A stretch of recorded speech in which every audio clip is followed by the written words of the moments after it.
Question है, पार होने के लिए जीव को पहले क्या जानना चाहिए? जीव के संसार में चक्कर काटने का मुख्य कारण क्या है और वे कारण कैसे दूर हों? इनके सुगम से सुगम उपाय क्या है, कृपया बताएं। पार होने के लिए जानने को बहुत कुछ जाना जा सकता है और बहुत कुछ जाना जा चुका है, लेकिन जितना जाना है उससे 100 गुना अधिक हम जानने से अनजान हैं। एक तो जानना होता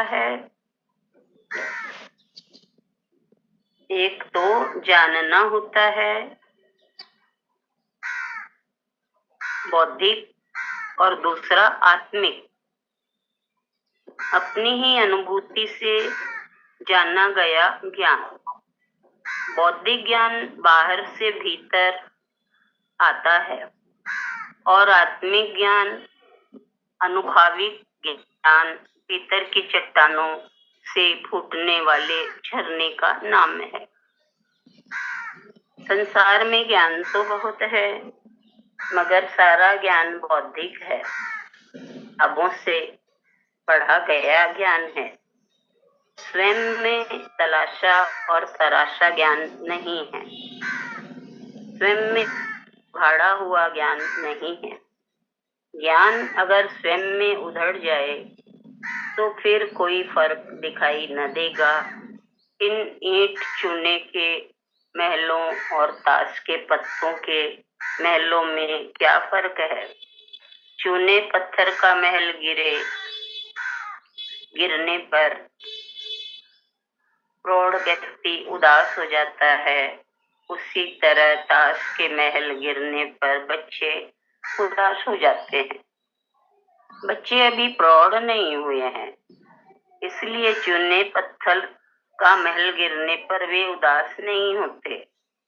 जो प्रौढ़ हैं, बूढ़े हैं, वे ताश के पत्तों के महल गिरने से उन पर कोई प्रभाव नहीं होता, मगर इसका उल्टा होने पर दोनों उदास हो जाते हैं, बूढ़ा भी और बच्चा भी। दोनों के चेहरे पर उदासी छा जाती है।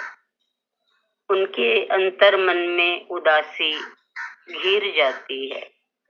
जैसे महल गिरने पर शहर में कोहराम मच जाता है, ऐसे ही ताश का घर गिर जाए तो बच्चे कोहराम मचा देते हैं।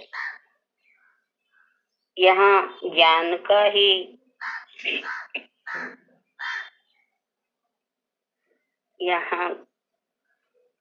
का ही अंतर है। असली ज्ञान वही है जो जीवन में बदलाव लाता है। वास्तविक विचार तो वही होता है जो जीवन में वैराग्य ले आए। सही चिंतन वही होता है जो चेतना जगा सके, विवेक की दृष्टि दे सके। सुनना तभी श्रवण हो जाता है, सुनना तभी श्रवण हो पाता है जब वो हमारे जीवन में दृष्टि की आधारशिला बन जाए। यदि ऐसा नहीं होता तो आदमी का ज्ञान केवल किताबी ज्ञान रह जाता। सारा ज्ञान बांचा हुआ ज्ञान होता है, पढ़ा हुआ। केवल सूचनाओं का संग्रह है मनुष्य के भीतर, अपनी कोई खुदाई नहीं है। ज्ञान का सीधा फार्मूला यही है, आप केवल नक्शे के दर्शन कर हिमालय की यात्रा का लाभ नहीं उठा सकते। नक्शा देखने से केवल हिमालय पर जाने का मार्ग मिलता है। आनंद तो तभी आएगा जब आप स्वयं हिमालय की यात्रा करेंगे। ऐसा आनंद और ज्ञान ही जीवन का वास्तविक आनंद और ज्ञान होगा। किताबों को पढ़कर पाया ज्ञान हमें कर्म करने के लिए प्रेरित कर सकता है। एक ज्ञान तो वो होता है जो हमें किसी मार्ग पर चलने की प्रेरणा देता है।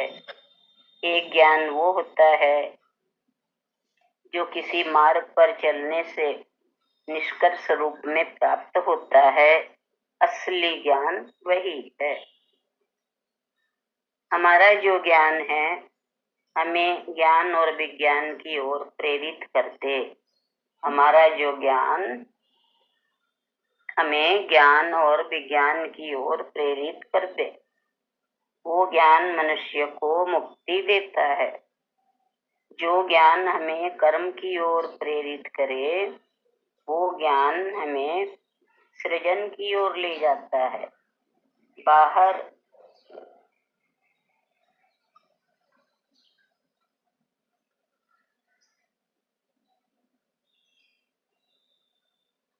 बाहर से लिया गया ज्ञान संसार की आधारशिला हो जाता है और भीतर से आया ज्ञान मुक्ति का मार्ग हो जाता है।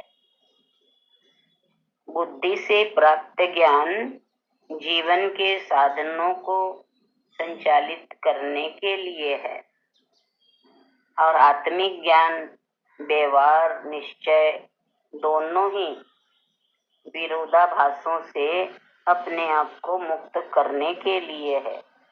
ज्ञान तो मनुष्य के पास है, लेकिन मनुष्य उस ज्ञान के अनुरूप आचरण नहीं करता, क्योंकि ये ज्ञान आरोपित है, उधार का है।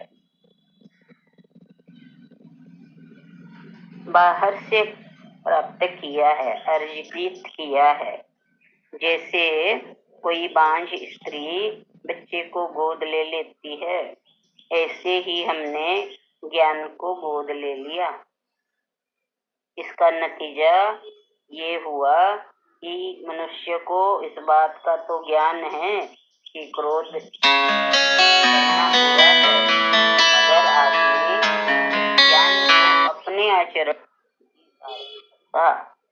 अगर कुम्हार को घड़े बनाने का ज्ञान है तो वह 24 घंटे तो घड़े नहीं बनाता, सोने के वक्त सोता भी है। लेकिन जो ज्ञान अपने ही अंतर जगत से आता है, अपनी ही अंतरात्मा से होता है, मनुष्य उस ज्ञान को 24 घंटे जी सकता है, क्योंकि आत्मज्ञानी 24 घंटे चैतन्य रहता है, जागृत रहता है। सोए तब भी जागा रहता है, आंखें बंद होने पर भी भीतर की आंखें खुली रहती है।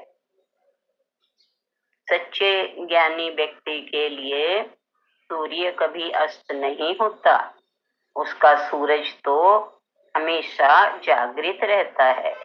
लेकिन जिस ज्ञान के नाम पर केवल ज्ञान की सूचनाओं का संग्रह कर रखा है, वो जागते हुए भी सोया हुआ है। वो कर्म कर रहा है पर तब भी सोया हुआ। उस आदमी के जीवन में सूरज कभी उगता नहीं है, ज्ञान का सूरज।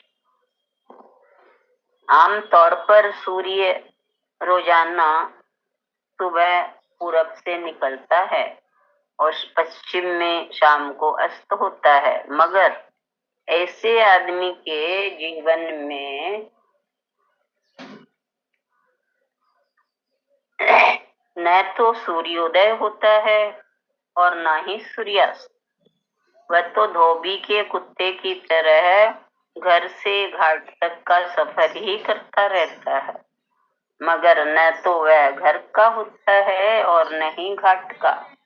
उसके जीवन का सूर्योदय घाट की ओर होता है और सूर्यास्त घर की ओर। इतना ही ले लेते हैं।